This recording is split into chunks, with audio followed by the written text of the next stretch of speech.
Hello, all glory to Jesus Christ, the King of Kings and the Lord of Lords. So, what is reality, and what does it mean to me? Well, the serpent said unto the woman, Ye shall not surely die. For God doth know that in the day ye eat thereof, then your eyes shall be opened, and you shall be as gods, knowing good and evil. You shall be as gods, he says. While they promise them liberty, they themselves are the servants of corruption. For of whom a man is overcome, of the same is he brought into bondage. And with all deceivableness of unrighteousness in them that perish, because they receive not the love of the truth, that they might be saved. For this cause God shall send them strong delusion, that they should believe a lie, that they might all be damned who believed not the truth, but had pleasure in unrighteousness. So what's going on now? What is the truth? Well, they're telling us certain things, and the way they're telling us is like the Streisand effect. The Streisand effect is a social phenomenon that occurs when an attempt to hide, remove, or censor information has the unintended consequence of further publicizing that information, often via the internet. The Streisand effect is an example of psychological reactance, where once people are aware that some information is being kept from them, they are significantly more motivated to access and spread that information. So that's what I think is happening. They are showing us things. They're showing us things, and then I had my notes, and I'm just going to read through my notes. I know the point I'm going to make is in here somewhere. So there's this video that I'll put on the screen, which is an interesting video about smart dust.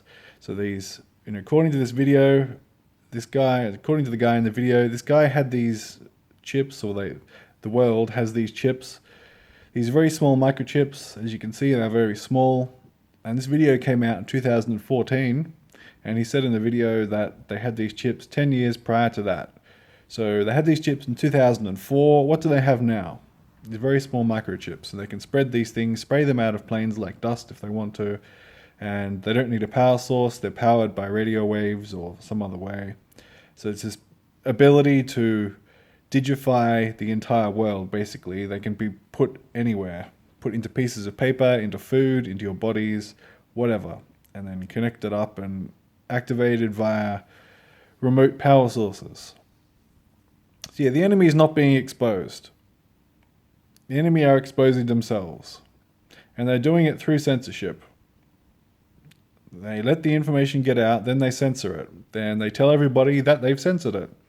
And they're doing it because they already have the next system in place. Whatever they have ready to go, whatever the next thing is, they already have it ready to go. They had these very small microchips in 2004. And they've got other stuff as well. And a lot of stuff that they have isn't being talked about. There's a focus on certain things. The goal is not to enslave our flesh. The goal is to enslave our souls. That's Satan's goal. Which can only be done if we say yes, or alternatively, if we say no to God and the grace that comes by Jesus Christ. So the thing about all this conspiracy stuff is we can never find the truth.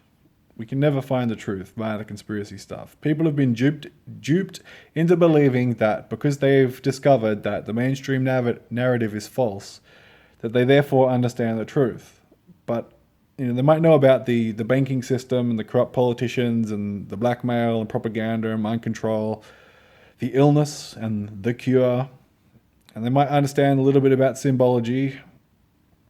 But all they've done is peel back the first layer of deception, and they've created this worldview in which a relatively small number of bad actors are responsible for all the evil in the world.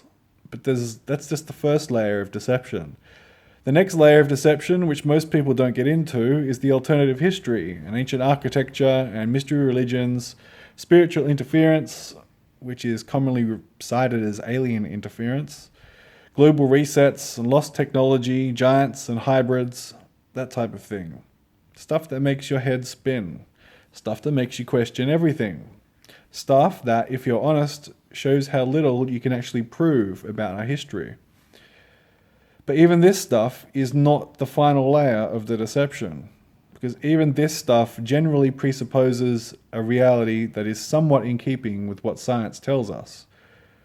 But we know from the Bible that science isn't true. And the Lord spake unto Moses and unto Aaron, saying, When Pharaoh shall speak unto you, saying, Show a miracle for you, then thou shalt say unto Aaron, Take thy rod, and cast it before Pharaoh, and it shall become a serpent.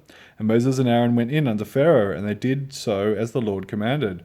And Aaron cast down his rod before Pharaoh, and before his servants, and it became a serpent. It doesn't happen according to science. Then Pharaoh also called the wise men and the sorcerers, now the magicians of Egypt. They also did in like manner with their enchantments. They cast down every man his rod, and they became serpents, but Aaron's rod swallowed up their rods. Numbers 22, And when the ass saw the angel of the Lord, she fell down under Balaam, and Balaam's anger was kindled, and he smote the ass with a staff. And the Lord opened the mouth of the ass, and she said unto Balaam, What have I done unto thee, that thou hast smitten me these 3 times? And Balaam said unto the ass, Because thou hast mocked me, I would to wear a sword in mine hand, for now I would kill thee. And the ass said unto Balaam, Am I not thine ass, upon whom thou hast ridden ever since I was thine until this day? Was I ever wont to do so unto thee? And he said, Nay. Then the Lord opened the eyes of Balaam, and he saw the angel of the Lord standing in the way, and his sword drawn in his hand, and he bowed down his head and fell flat on his face. Joshua 6. So the people shouted when the priests blew the trumpets, and it came to pass, when the people heard the sound of the trumpet, and the people shouted with a great shout, that the wall fell down, and that the people went up into the city, every man straight before him, and they took the city. Judges 15. And this is Samson. He found a new jawbone of an ass, and put forth his hand, and took it, and slew 1,000 men therewith. And Samson said, With the jawbone of an ass, heaps upon heaps, with the jaw of an ass have I slain 1,000 men. Acts 8.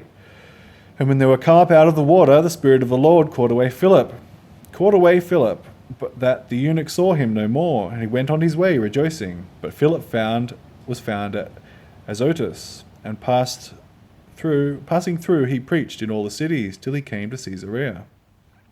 And the angel of the Lord answered and said unto the woman, Fear ye not, for I know that ye seek Jesus, which was crucified. He is not here, for he is risen, as he said. Come, see the place where the Lord lay, and go quickly and tell his disciples that he is risen from the dead. And behold, he goeth before you into Galilee. There shall ye see him. Lo, I have told you. So we know that there's something weird going on with reality. It's not as we've been told. So let me show you something. There's this video here. Waters above the firmament, the shocking truth about the stars. I recommend you watch this video. It shows footage of what stars actually look like, and that they look like pulsating orbs of light in water, in the waters above. Not big balls of fire, as science tells us. And the video makes comparisons to cymatics. So cymatics is a subset of modal vibration phenomena. The term was coined by Hans Jenny, a Swiss follower of the philosophical school known as anthroposophy. Typically, the surface of a plate, diaphragm, or membrane is vibrated. The regions of maximum and minimum displacement are made visible in a thin coating of particles, paste, or liquid. Different patterns emerge in the excitatory medium depending on the geometry of the plate and the driving frequency.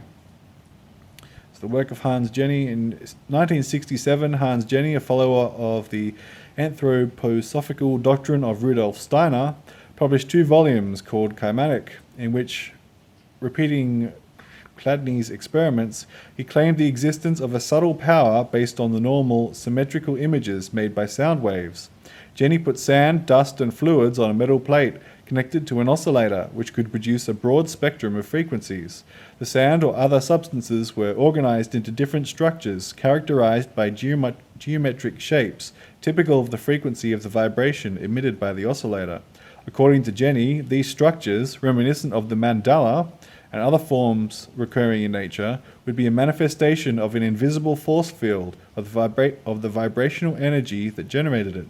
He was particularly impressed by an observation that imposing a vocalization in the ancient Sanskrit of Om, regarded by Hindus and Buddhists as the sound of creation, the lycopodium powder formed a circle with a center point, one of the ways in which Om had been represented. So, vibration, frequency, creates shapes. So the mandala is a geometric configuration of symbols. In various spiritual traditions, mandalas may be employed for focusing attention of practitioners and adepts, as a spiritual guidance tool, for establishing a sacred space, and as an aid to meditation and trance induction.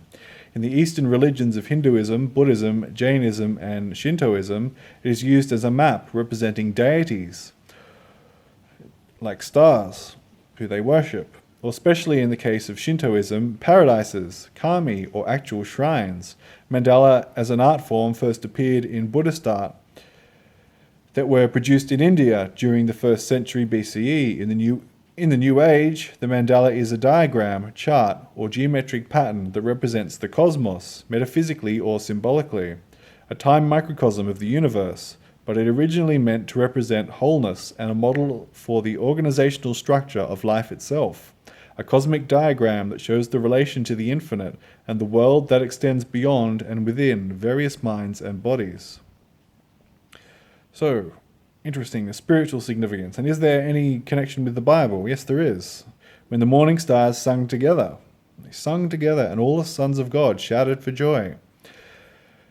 And they came unto thee as a people cometh, and they sit before thee as my people, and they hear thy words, and they will not do them. For with their mouth they show much love, but their heart goeth after covetousness. And lo, thou art unto them as a very lovely song of one of them that has a pleasant voice, and can play well on an instrument. For they hear thy words, but they do them not.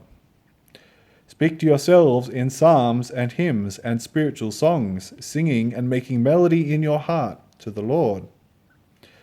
And they sung a new song, saying, Thou art worthy to take the book and to open the seals thereof. Thou wast slain and hast redeemed us to God by thy blood out of every kindred and tongue and people and nation. And they sung as it were a new song before the throne, before the 4 beasts, and the elders, and no man could learn that song but the 144,000 which were redeemed from the earth. And they sing a new song of Moses, the servant of God, and the song of the Lamb, saying, Great and marvellous are thy works, Lord God Almighty. Just and true are thy ways, thou King of saints. So there's indication that sound does mean something or other. And I'll explain more as we go down. So then we get to sacred geometry. Ascribes symbolic and sacred meanings to certain geometric shapes and certain geometric proportions. It is associated with the belief that a god is the geometer of the world. The geometry used in the design and construction of religious structures such as churches, temples, mosques, religious monuments, altars, and tabernacles has sometimes been considered sacred. The concept applies also to sacred spaces such as temenoi, sacred groves, village greens, pagodas, and holy wells, and the creation of religious art. Then we have the flower of life. Flower of life belongs to sacred geometry, which believes that all life is part of a divine geometric plan. All structures known to us are following this plan, according to this website. There's association with Kabbalah. Flower of life is an important shape in sacred geometry, formed out of circles which are combined in a special geometrical order. It is considered to be the only most powerful pattern of creation, as all objects and creatures that are found in our tangible world are believed to have emerged from it. The flower of life as a symbol has been known in cultures of China, Greece, Egypt, and even Japan, and long before the currently existing civilizations were formed. Even though some believe that it has come from aliens, it is no doubt that this symbol of creation is a product of higher intelligence and more developed consciousness. The flower of life gives life to many other important symbols used in religions, mysticism, and Kabbalah, such as the seed of life, the fruit of life, the tree of life, and the egg of life, all of which have a prominent role in explaining the creation of the universe and life itself. The discovery of this symbol's potent meaning led to its wide use in talismans and magic charms. It is believed that the flower of life amulets behold the magical energy of creation, which helps us get closer to God. Which is not true, but this is the Kabbalah explanation. As admitted, we get close to God through His Word, through Jesus Christ. Look at the last video if you want more explanation on that. As admitted by many spiritually inclined and religiously minded people, all our troubles and challenges come from our separation from the Creator, which is true. That bit is true. To a certain degree, we are all separated from our common Father. some more than others, and are dominated by our desire to be independent and individualistic. However, even though we enjoy being unique, our separation from God nourishes the seeds of uncertainty, self-doubt, distrust, pain, anxiety, and anxiousness. Many people struggle through life without finding peace and discovering their true predestination because they fail to see their personal connection to God and God's omnipresent powers. The Flower of Life amulets may open us up for a spiritual meeting with God and, as a result, could promote emotional and physical healing. Because such amulets are charged with the energy of creation, they attempt to strengthen our ties to God and to bring us closer to the powerful energy of life. Additionally, there is a strong connection between all living creatures and everything in the world, which is expressed through the interwoven geometry of the Flower of Life. Therefore, wearing the Flower of Life amulets may bring us closer to other people and make us an active part of the world we live in, and promotes our inclusion into other circles. So that's what the enemy believes. We get to God through Jesus, and He's the only way. Then we get to ley lines. Ley lines refer to straight alignments drawn between various historic structures and prominent landmarks. The idea was developed in early 20th century Europe, with ley line believers arguing that these alignments were recognized by ancient societies as deliberately erected structures along them. In the 1960s, members of the Earth Mysteries movement and other esoteric traditions have commonly believed that such ley lines demarcate Earth energies and serve as guides for alien spacecraft. We have ley lines, energy lines on the Earth, and then we have also on Flat Earth, there's that idea translated into Flat Earth. So Earth Mysteries are a wide range of spiritual, quasi-religious, and pseudoscientific ideas focusing on cultural and religious beliefs about the Earth, generally with regard to particular geographical locations of historical significance. Believers in Earth Mysteries generally consider certain locations to be sacred, or that certain spiritual energies may be active at those locations. The term alternative archaeology has also been used to describe the study of Earth Mystery beliefs. The study of ley lines originates in the 1920s with Alfred Watkins. The term Earth Mysteries for this field of interest was coined in about 1970 in the Ley Hunter Journal, and the associated concepts have been embraced and reinvented by movements such as the New Age movement and modern paganism during the 1970s and 80s. Some New Age believers engage in travel to locations they consider important, according to their beliefs. For example, Stonehenge is a popular destination among New Age seekers. Then we have songlines. Songline is called also called dreaming track, is one of the paths across the land, or sometimes the sky, within the animist belief system of the First Nations people of Australia, which mark the route followed by localized creator beings during the dreaming. Dreaming is their creation story, the Aboriginal creation story. The paths of the songlines are recorded in the traditional song cycles, stories, dance, and art, and are often the basis of ceremonies. They play a vital part of Aboriginal culture, connecting people to their land.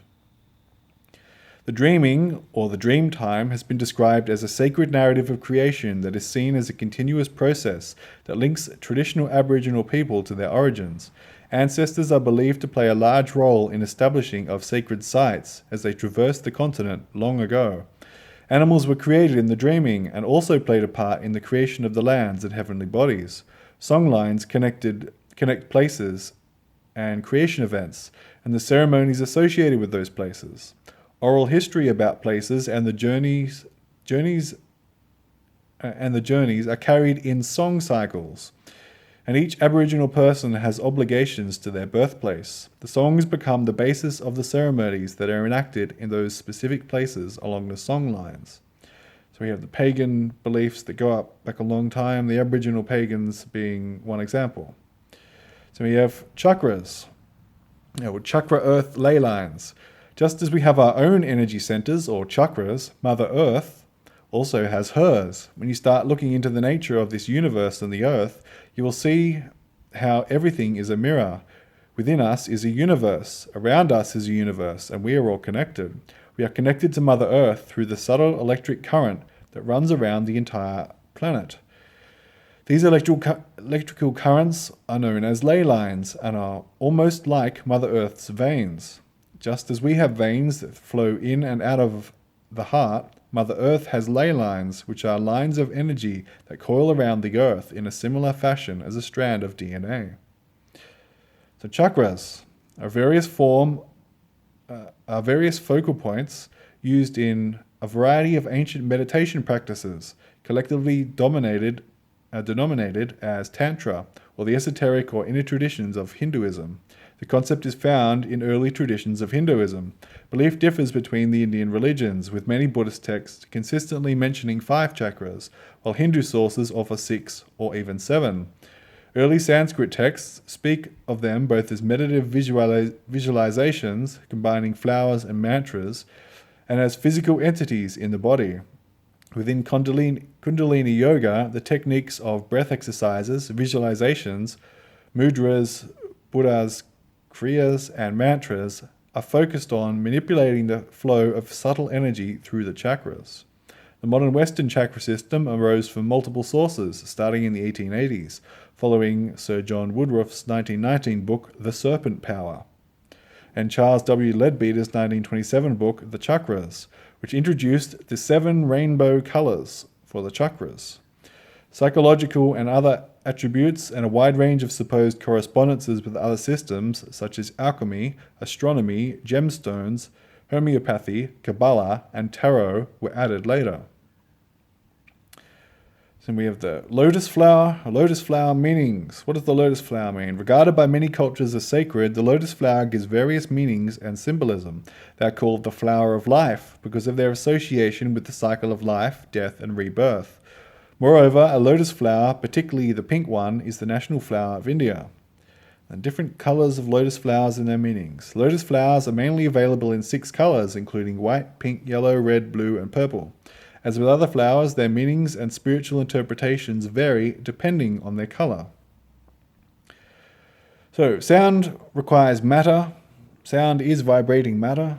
Frequency through matter. The frequency of vibration of matter. And air is matter, so sound travels through air. Light does not require matter.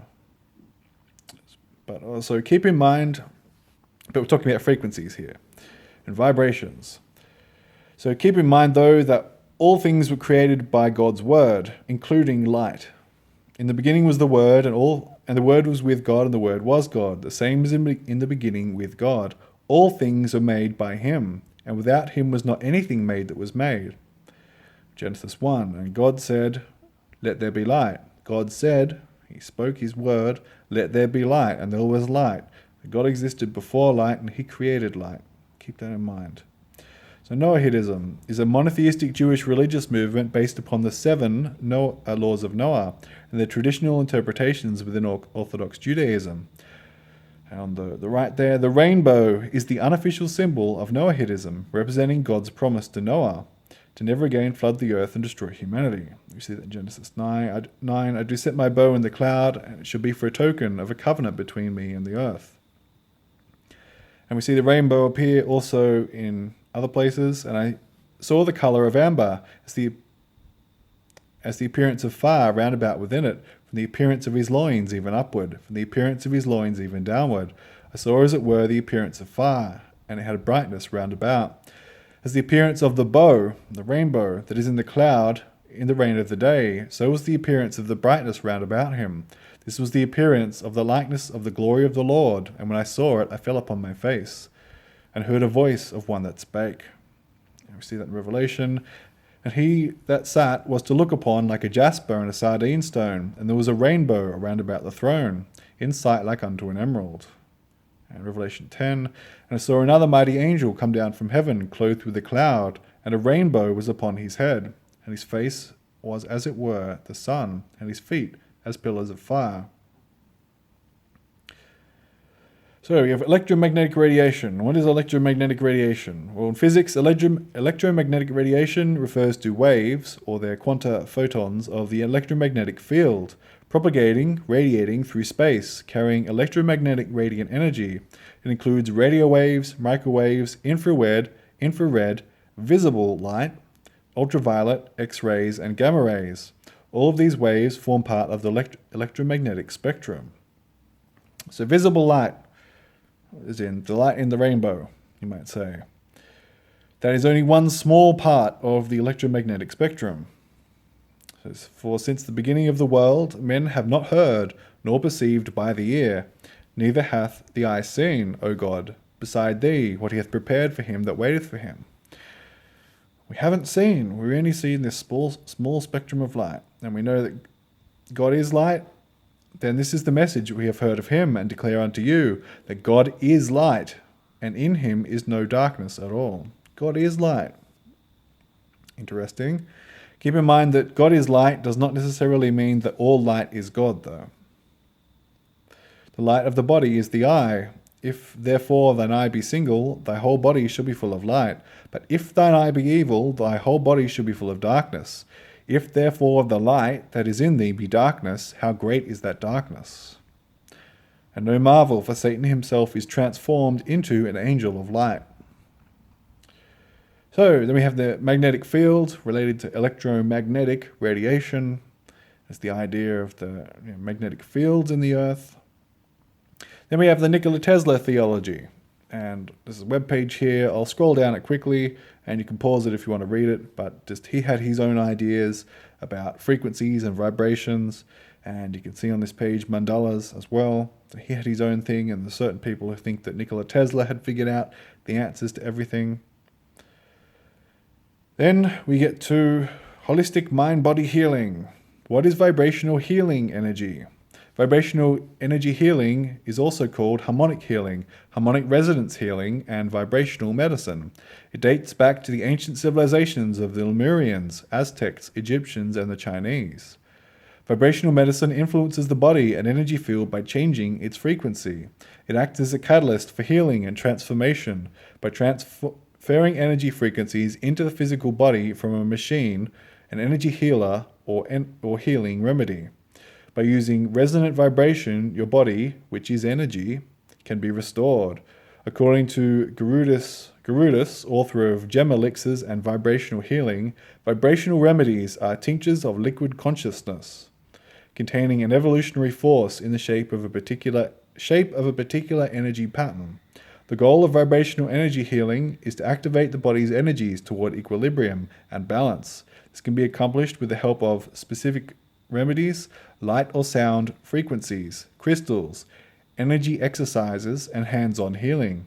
Some believe that healing can be accomplished in the mind of the healer, as in distance healing or prayer on behalf of a person seeking healing. In general, raising your vibration makes you feel lighter, more clear, more loving, and more at peace. Your body and mind feel more relaxed, and pain often diminishes. If your energy raises to a higher frequency than you are accustomed to, you may feel spacey for a few minutes until you get used to it or it reduces a bit. How vibrational healing works. Illness, disease, and troubling emotions are usually associated with a low or unbalanced vibration or energy flow. Energy appears to be uneven or blocked in some areas of the aura. It is up to the healer to channel a higher energy frequency that will raise the vibration of the receiver. The field of the individual receiving these healing vibrations entrains and resonates within that of the healer. Negative states may shift immediately, or the process may take time over multiple sessions. It usually takes a while for the field to stabilize and hold a higher frequency. So, of course, we're told that they that are Christ's have crucified the flesh with the affections and lusts. If we live in the Spirit, so let us walk in the Spirit. And he was withdrawn from them about a stone's cast, and kneeled down and prayed, saying, Father, if thou be willing, remove this cup from me. Nevertheless, not my will, but thine be done. Then there appeared an angel unto him from heaven, strengthening him. An angel after he prayed, strengthening him. And being in agony, he prayed more earnestly, and his sweat was as it were great drops of blood falling to the ground. And then, of course, Jesus literally was crucified, had his flesh crucified. So 11 ways to raise your frequency. Just talk in the New Age about raising your frequency. And we have talk of ascension, raising your frequency. And plenty of articles and stuff about that. And that seems to be an idea in the New Age. And then we have simulation theory. That reality is a simulation. So why do I say all this? Well, I'll get to that. I'll get to why I'm saying all this. We don't know what reality is. So there's this idea that the world is like 1984, and it is. Our current world is like 1984. There's a lot of parallels. I would say 1984 describes well the current world. And if you haven't read it, I don't know if I should recommend it or not at this point in time. It's an interesting. It was my favorite book before the Bible. I've read it a bunch of times, and I think it's very interesting. And it does describe the world well. It describes a world in which things are very bad, and there's this oppressive, domineering power structure at the top, which oppresses everybody and keeps everybody down. And that's the vision that people have of the New World Order, this oppressive state which wants to control everybody. And that is the current system, I would say. But is that the satanic New World Order, the satanic beast system? Is that what's coming in the future? I don't think so. So there's another book which is similar in a sense, is often compared to 1984, called A Brave New World, which you may have read, which is also a good book that I recommend, if you've got time, I guess, if you're not reading the Bible, written by Aldous Huxley. So I'll just read a bit about that. So the plot. The novel opens in the world state city of London, in AF, after Ford, where citizens are engineered through artificial wombs and childhood indoctrination programs into predetermined classes or castes based on intelligence and labour. Lenina Crown is a hatchery worker. A hatchery worker is popular and sexually desirable, but Bernard Marx, a psychologist, is not. He's shorter in stature than the average member of his high class caste, which gives him an inferiority complex. His work with sleep learning allows him to understand and disapprove of his society's methods of keeping citizens peaceful, which includes their constant consumption of a soothing, happiness-producing drug called soma. Courting disaster, Bernard is vocal and arrogant about his criticisms, and his boss contemplates exiling him to Iceland because of his nonconformity. His only friend is Helmholtz Watson, a gifted writer who finds it difficult to use his talents creatively in their pain-free society. So comparisons to George Orwell's 1984. In a letter to George Orwell about 1984, Huxley wrote, "Whether, in actual fact, the policy of the boot on the face can go on indefinitely seems doubtful. My own belief is that the ruling oligarchy will find less arduous and wasteful ways of governing and of satisfying its lust for power. These ways will resemble those which I described in A Brave New World." He went on to write, "Within the next generation, I believe that the world's rulers will discover that infant conditioning and narco-hypnosis are more efficient as instruments of government than clubs and prisons, and that the lust for power can be just as completely satisfied by suggesting people into loving their servitude as by flogging and kicking them into obedience." Social critic Neil Postman contrasted the worlds of 1984 and Brave New World in his foreword to the 1985 book. He writes, "What Orwell feared were those who would ban books. What Huxley feared was that there would be no reason to ban a book, for there would be no one who wanted to read one. Orwell feared those who would deprive us of information. Huxley feared those who would give us so much that we would be reduced to passivity and egoism. Orwell feared that the truth would be concealed from us. Huxley feared that the truth would be drowned in a sea of irrelevance. Orwell feared that we would become a captive culture. Huxley feared that we would become a trivial culture, preoccupied with some equivalent to the feelies, the orgy-porgy, and the centrifugal bumble puppy, which are things in the Brave New World. So they took lots of drugs, they had lots of sex, they were all happy, none of them thought too much about what was going on. As Huxley remarked in A Brave New World Revisited, the civil libertarians and rationalists who are ever on the alert to oppose tyranny failed to take into account man's almost infinite appetite for distractions. In 1984, Huxley added, people are controlled by inflicting pain. In A Brave New World, they are controlled by inflicting pleasure. In short, Orwell feared that what we hate will ruin us. Huxley feared that what we love will ruin us. So then I've read this quote before. I'll put it on the screen. You can read it if you want. The idea that Albert Pike will show you the true savagery, origin of savagery. We'll show you this evil system, and then we'll bring about the true light of Lucifer. So freedom. We'll give you freedom, and we'll satisfy you in every way, and that way you'll be destroyed. So, we know that Satan wants to be God. Thou said in thine heart, I will ascend into heaven, I will exalt my throne above the stars of God. I will sit also upon the mount of congregation in the sides of the north. I will ascend above the heights of the clouds. I will be like the Most High. And we're in Revelation 12. He's got this plan going on.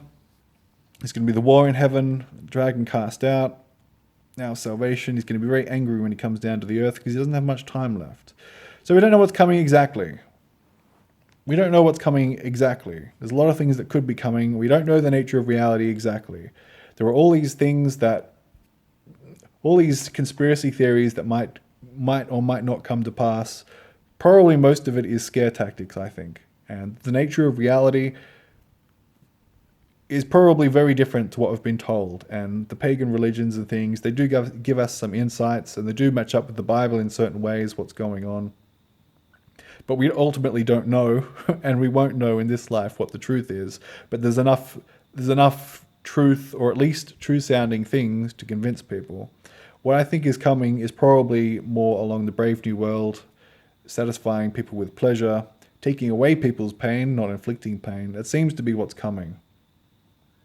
Remember, whatever is coming is a lie, and it will fail, because Satan does not love us. If he did love us, he wouldn't lie to us and tempt us into sin and accuse us and kill us. So, if I had to guess as to what's coming, I'd guess it's some kind of digital reality, or at least some kind of digital layer upon the world, some integration with computers, some transformation into a digital self, aligned with some type of new age philosophy of raising the frequencies, that type of thing, digital healing, or like not digital healing necessarily, but frequency healing, and with the idea of simulation theory and all that type of stuff as well.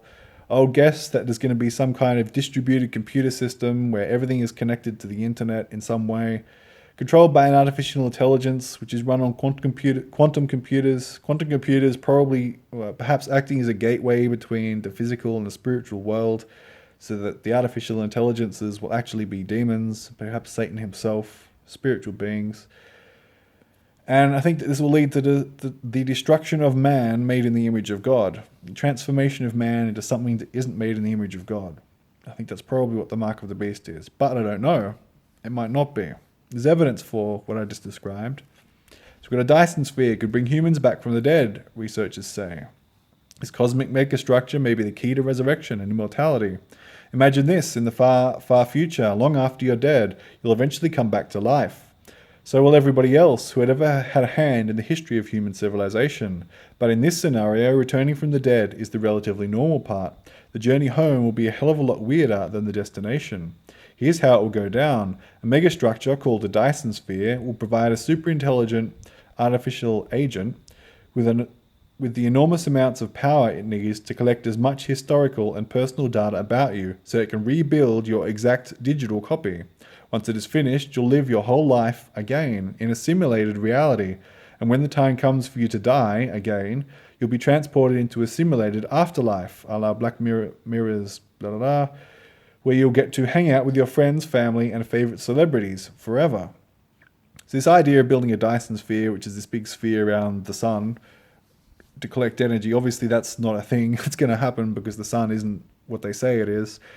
And it's not going to happen far in the future. And they've got all these alternative technologies, alternative energy technologies that they've supposedly been keeping from us. So this particular idea, I don't think it's going to come to pass. But the spirit of the idea is interesting. The idea of there being a digital reality and being inside the digital reality and having immortality within that.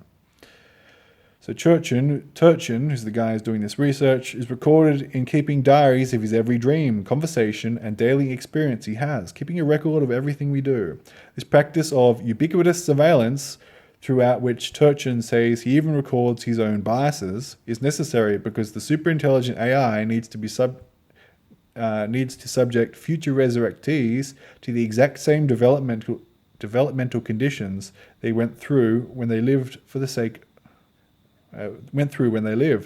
of their authenticity, he says. Once the AI creates your precise digital copy, anything is possible, even restoration to biological life, says Turchin. The AI will doggedly search for your DNA. It will even dig up your grave, because only then will it be able to create a clone of your physical body, wherein your digital copy will find its temple. Your digital copy will find its temple. Now, take the singular example of digital immortality and multiply it to the scale of billions of people who have ever lived, accounting for many copies of the same simulation with different variants of how things could develop, which will exponentially grow with any choice they make at the same time. There's no way Earth's power output could provide us with the computational resources for this endeavor. We need the sun. We need the sun. All the pagan religions worship the sun. It's interesting how it goes back to the sun. We need the sun. Better yet, we need a Dyson sphere around the sun. We need some way to harness the energy of the sun. Okay, so humans can't construct a Dyson sphere yet, but nanorobots could do it, Turchin says. Baby bots could start mining a small planet for oxygen and for iron and oxygen, and use these resources to create a reflective hematite surface around the sun. So we're going to use nanobots to... And the specifics don't matter. A Dyson sphere, nanobots, whatever, it doesn't matter. It's the idea of immortality. And there's many ways that it could come about, but they're trying to do this. And it's interesting that it always comes down to the sun, the Satan worship. Always worshipping the sun. Drawing energy from the sun to achieve eternal life. So first point, people who reject God, they always end up worshipping Satan. All religions do it. It's always some form. The sun god or the storm god, or in science, it's the literal sun, whatever. Secondly, the people who reject God, they seek eternal life through other means. They seek to have godlike powers or to literally be gods, to live forever, but they're not doing it through God. They're doing it through technology at the moment. And the other thing is, every plan that people come up with to achieve immortality brings the possibility of complete annihilation. And I've talked about AI before. Well, grey goo is another one. Grey goo is a hypothetical global catastrophic scenario involving molecular nanotechnology, in which out-of-control, self-replicating machines consume all biomass on Earth while building more of themselves. A scenario that has been called an ecophagy, eating the environment, or more literally, eating the habitation. The original idea assumed machines were designed to have this capability, while popularizations have assumed that machines might somehow gain this capability by accident. So this idea of completely destroying the creation that currently exists and consuming it and reforming it in a new image, in the image of Satan.